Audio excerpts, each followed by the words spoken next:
Please be advised this podcast features AI cloned voices created with human oversight. All content is reviewed by experts for accuracy and relevance. Welcome to the IADS Retail Park, where the International Association of Department Stores brings you thoughtful conversations about the retail industry. I'm Maya, and today we're diving into a story that challenges everything we think we know about heritage brands and digital transformation. Today, I'm joined by Christine, who just got an exclusive look inside Etam's flagship store. Christine, you've been covering retail for years, but this French lingerie brand seems to have cracked a code that many retailers are still struggling with. Thanks for having me, Maya. And yeah, you're right. What I saw at Etam really surprised me. Here's a 109-year-old family-owned company that's operating 1,336 stores across 57 countries, and they've managed to make technology work for people instead of replacing them. That's quite a feat. Most brands seem to be choosing between maintaining their heritage or embracing innovation. How is Etam managing both? Well, it starts with how they think about customer relationships. Instead of waiting until someone reaches the checkout to identify them when it's basically too late to personalize the experience, they've moved that identification to natural service moments throughout the shopping journey. Natural service moments, that sounds intriguing. Can you give us an example? Sure, Maya. Now, one of Etam's signatures is their bra fitting service. Every sales associate has a measuring tape around their neck because many customers don't actually know their correct size, and sizes can vary between products and change over time. This creates a perfect opportunity to connect with customers and store that sizing data in their profile. So they're turning a service that was already happening into a data collection and relationship building opportunity. That's right. And it gets more interesting when you look at the clienteling app, which they developed internally. Sales associates are no longer stuck behind cash registers. They're mobile throughout the store with smartphones that give them access to comprehensive customer data, loyalty points, wish lists, even abandoned online carts. How does this play out in real scenarios? Take click and collect, for instance. There's no dedicated counter for pickup. When a customer comes in asking for their order, the associate uses the app to retrieve it and immediately sees the customer's profile. Maybe they have enough loyalty points for a discount, or they've abandoned a matching item online. What could have been a simple transaction becomes a sales opportunity. That's smart. Let's talk about those returns. I imagine that's a huge touch point.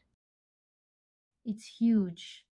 Etam processes 80% of their online returns in physical stores with RFID equipped products. Associates can scan a QR code on returned items and instantly see the original purchase and customer profile.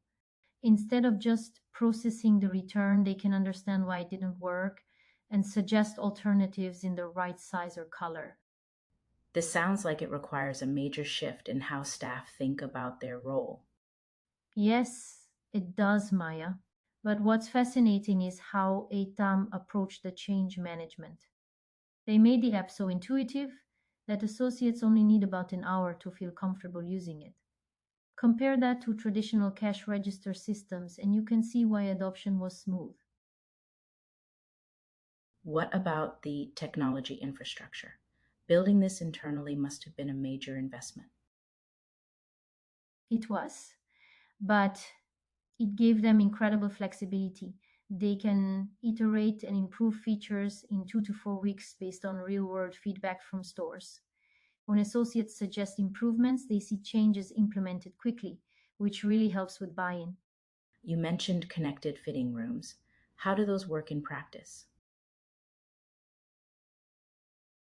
These are particularly clever for intimate apparel.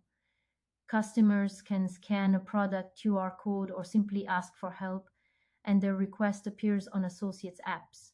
The customer knows who's helping them, and other staff can see someone's already handling it. The big benefit is customers don't have to keep getting dressed and undressed to try different sizes or colors. That does seems like such an obvious solution once you hear it, but I bet most retailers haven't thought of it that way. Right? And it shows how Etam approaches technology. They're solving real customer pain points rather than just adding digital features for the sake of it. The connected fitting rooms even offer mobile payment, so customers can complete their purchase without leaving the fitting area. Let's move on and talk numbers. What kind of results are they seeing from all this? They're generating 880 million euros in revenue when digital sales now represent 15% of that total. But beyond the numbers, what really struck me was how the technology enhanced rather than diminished the personal relationships between staff and customers. Ooh, that is striking, Christine. Can you elaborate more on that?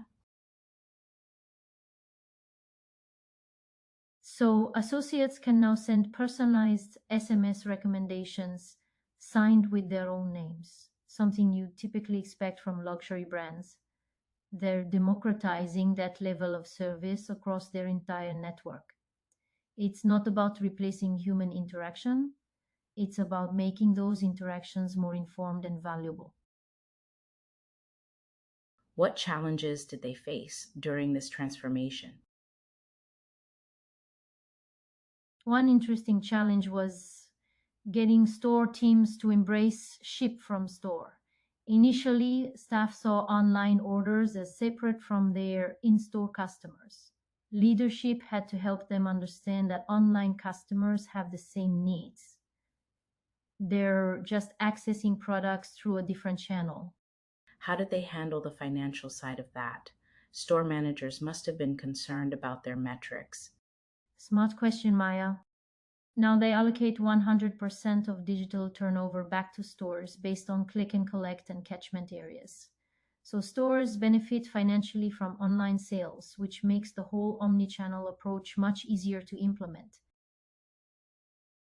That's a crucial detail that many retailers probably overlook. What lessons do you think department stores can take from Etam's approach? The biggest one is that successful digital transformation doesn't mean choosing between technology and human touch. It means using technology to amplify human expertise. Etam proves that when you give staff better tools and information, they create better customer experiences. Any final thoughts on what makes Etam's strategy particularly relevant right now? What really stands out is their long term thinking. This isn't about quick fixes or following trends. They've built something sustainable that strengthens their brand DNA rather than diluting it. For any heritage retailer wondering if they can compete in the digital age, Etam provides a compelling answer. Christine, thank you for sharing these insights from your exclusive visit to Etam. It's refreshing to hear about a transformation that puts people first while still driving impressive results. Thanks for having me, Maya. It was a pleasure to share what I learned. For our listeners who want to dive deeper into Etam's strategy and see the specific details of their clienteling app and connected fitting rooms, you can find Christine's full exclusive report and photos in the episode description. Don't forget to check us out on LinkedIn and Substack. That's all for today's episode of IADS Retail Park. And remember, in retail, the most successful innovations often come from enhancing what already works rather than replacing it entirely. Until next time, keep pushing the boundaries of what's possible in retail.